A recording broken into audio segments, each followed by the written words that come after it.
ತೊಗರಿ ಕಾಳು ಬದನೆಕಾಯಿ ಹಾಕಿ ಒಂದು ಸಾರು ಬಜ್ಜಿ ಮಾಡೋದು ತೋರಿಸ್ಕೊಡ್ತೀನಿ. ಚಿತ್ರದುರ್ಗ, ದಾವಣಗೆರೆ ಕಡೆ ಎಲ್ಲ ಮಾಡ್ತಾರೆ. ಸೊ 1 ಬೌಲ್ ಆಗೋಷ್ಟು ಹಸಿ ತೊಗರಿ ಕಾಳು, 1 ಬೌಲ್ ಅಷ್ಟು ಗೋರಿಕಾಯಿ. ಖಾರ ನೋಡಿ ಹಾಕೊಳ್ಳಿ. ಹಸಿ ಮೆಣಸಿನ್ಕಾಯಿ ನಾನೊಂದು 20 ಹಾಕೊಂಡಿದ್ದೀನಿ. ಇದು ಖಾರ ಕಮ್ಮಿ ಇದೆ. 2 ಟೊಮ್ಯಾಟೊ. ನಾನು ಇಲ್ಲಿ 4 ಬದನೆಕಾಯಿ ಹಾಕೊತಾ ಇದ್ದೀನಿ. ಇವನ್ ನೀವು ಇನ್ನೊಂದು ಬರುತ್ತಲ್ಲ ಪರ್ಪಲ್ ಕಲರು, ಅದರಲ್ಲೂ ಸಹ ಮಾಡ್ಕೋಬಹುದು. ಬದನೆಕಾಯಿ ಇಷ್ಟು ದೊಡ್ಡದಾಗೆ ಹೆಚ್ಚಿಟ್ಕೊಳ್ಳಿ. ಇದಕ್ಕೆ ಹಾಕೊಂಡ್ಬಿಡಿ ಕುಕ್ಕರ್ಗೆ. ಮೀಡಿಯಂ ಸೈಜ್ ಆಲೂಗಡ್ಡೆ, ಇದು ಆಪ್ಷನಲ್. ಇದು ರುಚಿಗೆ ತಕ್ಕಷ್ಟು ಉಪ್ಪು ಹಾಕೊಳ್ಳಿ. 1-1.5 ಗ್ಲಾಸ್ ಅಷ್ಟು ನೀರು ಹಾಕೊಳ್ಳಿ. ಇದು ಫುಲ್ ಆಗಿದೆ. ಇದು ಬದನೆಕಾಯಿ ಎಲ್ಲ ಸಾಫ್ಟ್ ಆಗುತ್ತೆ. ಸ್ವಲ್ಪ ಅರಿಶಿನದ ಪುಡಿ. ಇದು ಕ್ಲೋಸ್ ಮಾಡಿ ಒಂದೇ ವಿಷಲ್ ತಗೋಬೇಕು. ನೋಡಿ, 1 ವಿಷಲ್ ಆಗಿದೆ. ಈ ತರ ಆಗಿರಬೇಕು. ಒಂದೇ ವಿಷಲ್ಗೆ ಎಷ್ಟು ಸಾಫ್ಟ್ ಆಗಿದೆ. ಈವನ್ ಓಪನ್ ಪಾಟಲ್ಲೂ ಸಹ ನೀವು ಮಾಡ್ಕೋಬಹುದು. ಅದಕ್ಕೆ ನಾನಿಲ್ಲಿ 1 ಕಪ್ ಅಷ್ಟು ಹಸಿ ತೆಂಗಿನ ತುರಿ, ಒಂದು ಅರ್ಧ ಟೇಬಲ್ ಸ್ಪೂನ್ ಅಷ್ಟು ಜೀರಿಗೆ, ಒಂದು 4 ಬೆಳ್ಳುಳ್ಳಿ. ನಾವು ಹಸಿ ಮೆಣಸಿನ್ಕಾಯಿ ಬೇಯಿಸ್ಕೊಂಡಿರ್ತೀವಲ್ಲ, ಇದನ್ನ ರುಬ್ಬೋದಕ್ಕೆ ಹಾಕೋಬೇಕು. ನೀವು ಖಾರ ನೋಡಿ ಹಾಕೊಳ್ಳಿ. 10 ಕಡ್ಡಿ ಕೊತ್ತಂಬರಿ ಸೊಪ್ಪು, ಇದು ಮೇನ್. ಇದನ್ನ ಹಾಕೋಬೇಕು. ಇಲ್ಲಿ 1.5 ಟೇಬಲ್ ಸ್ಪೂನ್ ಗಡ್ ಸಾಂಬಾರ್ ಪುಡಿ. ಈ ರೆಸಿಪಿನೂ ಸಹ ನಾನು ಶೇರ್ ಮಾಡಿದ್ದೀನಿ. 1 ಸ್ಪೂನ್ ಅಷ್ಟು ಹುರ್ಗಡ್ಲೆ, ಇದು ಆಪ್ಷನಲ್ಲು. ಸ್ವಲ್ಪ ನೀರು ಹಾಕೊಂಡು ರುಬ್ಕೊಳ್ಳಿ. ಈ ಥರ ರಫ್ ಆಗಿ ರುಬ್ಬಿಟ್ಕೊಳ್ಳಿ. ಸ್ವಲ್ಪ ಕಾಳು, ತರಕಾರಿ, ಎಲ್ಲ ತರಕಾರಿನೂ ಹಾಕೋಬೇಕು ಸ್ವಲ್ಪ ಸ್ವಲ್ಪ. ನೋಡಿ, ಬದನೆಕಾಯಿ, ಕಾಳು ಎಲ್ಲ ಹಾಕೋಬೇಕು. ಜಸ್ಟ್ ಒಂದು 10 ಸೆಕೆಂಡು ಬ್ಲೆಂಡ್ ಮಾಡ್ಕೋಬೇಕು. ತುಂಬ ಫೈನ್ ಪೇಸ್ಟ್ ಮಾಡ್ಕೊಳ್ಳಿಕ್ಕೆ ಹೋಗ್ಬೇಡಿ. ನೋಡಿ, ಈ ಥರ ಆಗಿರಬೇಕು. ಈಗ ಒಗ್ಗರಣೆ ಹಾಕೋಣಂತೆ.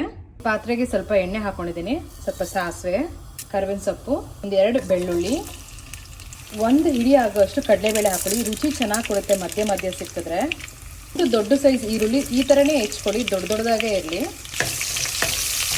ಈಗ ಈ ರುಬ್ಬಿಟ್ಟಿರೋ ಖಾರ ಹಾಕೋಬೇಕು. ಈ ಬೇಯಿಸಿಟ್ಕೊಂಡಿರೋ ನೀರು, ತರಕಾರಿ, ಕಾಳು ಎಲ್ಲ ಹಾಕೋಬೇಕು.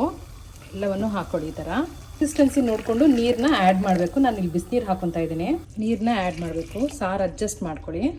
ಹುಣಸೆ ಹುಳಿ ಹಾಕೊತಾ ಇದ್ದೀನಿ. ಒಂದು ಸಣ್ಣ ನಿಂಬೆಹಣ್ಣು ಗಾತ್ರದಷ್ಟು ಹುಣಸೆ ಹುಳಿನ ಹಿಂಡಿಟ್ಕೊಂಡಿದ್ದೀನಿ. ಈ ಸಾರು ಬಜ್ಜಿಗೆ ಉಪ್ಪು, ಖಾರ, ಹುಳಿ ಎಲ್ಲ ಕಟ್ಟಾಗಿರ್ಬೇಕು, ಮುಂದೆ ಇರಬೇಕು. ಆವಾಗಲೇ ರುಚಿಯಾಗಿರುತ್ತೆ. ನೋಡಿ, ಇದು ಇವನ್ ನಾನು ಅವರೆಕಾಳು ಸಹ ಹಾಕಿ ಮಾಡ್ಬೋದು. ತುಂಬ ರುಚಿಯಾಗಿರುತ್ತೆ. ಒಂದು ಕುದಿ ಚೆನ್ನಾಗಿ ಬರಲಿ. ಇದು ಕಾಳು ಸಹ ಹಾಕಿ ಮಾಡ್ಬೋದು. ಆ ರೆಸಿಪಿನೂ ನಾನು ಶೂಟ್ ಮಾಡಿ ನನ್ನ ಯೂಟ್ಯೂಬ್ ಚಾನಲ್ ಇದೆ, ಅದು ಚೆಕ್ ಮಾಡಿ. 1 ಸ್ಪೂನ್ ಅಷ್ಟು ಗುರೆಳ್ ಪುಡಿ ಇದ್ದರೆ ಹಾಕ್ಕೊಳ್ಳಿ. ಈ ರೆಸಿಪಿನೂ ಸಹ ನಾನು ಶೇರ್ ಮಾಡಿದ್ದೀನಿ. ಇಲ್ಲಿ ಒಂದು ಚೂರು ತೆಂಗಿನ ತುರಿ. ಇದನ್ನೆಲ್ಲ ಚೆನ್ನಾಗಿ ಮಿಕ್ಸ್ ಮಾಡಿ 1 ಕುದಿ ಬರಬೇಕು. ಇದು ರೊಟ್ಟಿಗೆ, ಬಿಸಿ ಬಿಸಿ ಅನ್ನ, ಮುದ್ದೆಗಂತೂ ಎಕ್ಸಲೆಂಟ್ ಆಗಿರುತ್ತೆ. ಇವತ್ತು ತಿನ್ನೋದು ನಾಳೆ ತಿನ್ನಬೇಕಿದು. ರೊಟ್ಟಿಗಂತೂ ಎಕ್ಸಲೆಂಟ್ ಆಗಿರುತ್ತೆ. ಆಮೇಲೆ ಕಾಯಿ ಟೊಮ್ಯಾಟೊ ಹಾಕಿದ್ರೂ ಸಹ ರುಚಿ ಚೆನ್ನಾಗಿ ಕೊಡುತ್ತೆ.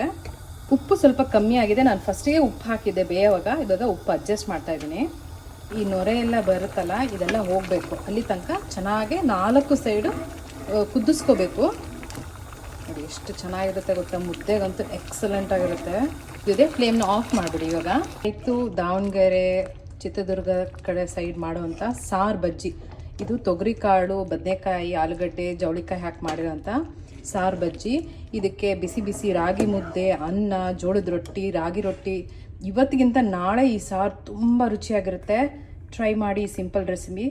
ಬಿಸಿ ಬಿಸಿ ಅನ್ನಕ್ಕಂತೂ ತುಂಬಾ ಚೆನ್ನಾಗಿರುತ್ತೆ ತುಪ್ಪ ಹಾಕ್ಕೊಂಡು ತಿಂದರೆ. ನಮ್ಮನೆ lunch scene Davangere, Chitradurga side ಮಾಡ್ತಾರಲ್ಲ ಸಾರು ಬಜ್ಜಿ, ತೊಗರಿಕಾಳು ಹಾಕಿ, ಹಸಿ ತೊಗರಿಕಾಳು ಹಾಕಿ ಸಾರು ಬಜ್ಜಿ ಮಾಡಿದ್ದೀವಿ. ಅದಕ್ಕೆ ಬಿಸಿ ಬಿಸಿ ಅನ್ನ, ಸ್ವಲ್ಪ ತುಪ್ಪ, ಇದು ಬಿಸಿ ಮುದ್ದೆಗೆ, ಮತ್ತು ಅಕ್ಕಿ ರೊಟ್ಟಿ, ರಾಗಿ ರೊಟ್ಟಿ, ಜೋಳದ ರೊಟ್ಟಿಗಂತೂ ಎಕ್ಸಲೆಂಟ್ ಆಗಿರುತ್ತೆ. ಟ್ರೈ ಮಾಡಿ ಸಿಂಪಲ್ ರೆಸಿಪಿನ. ಬಿಸಿ ಬಿಸಿ ರಾಗಿ ಮುದ್ದೆಗಂತೂ ಸೂಪರಾಗಿರುತ್ತೆ. ಇವತ್ತು ತಿನ್ನೋದಕ್ಕಿಂತ ನಾಳೆಗಂತೂ ಇದು ಎಕ್ಸಲೆಂಟ್ ಆಗಿರುತ್ತೆ. ಟ್ರೈ ಮಾಡಿ ಸಿಂಪಲ್ ರೆಸಿಪಿ. ಆಹಾ, ಬಿಸಿ ಬಿಸಿ ಸಾರು ಬಜ್ಜಿ, ಅನ್ನ, ತುಪ್ಪ, ಮುದ್ದೆಗಂತೂ ಎಕ್ಸಲೆಂಟ್ ಆಗಿರುತ್ತೆ.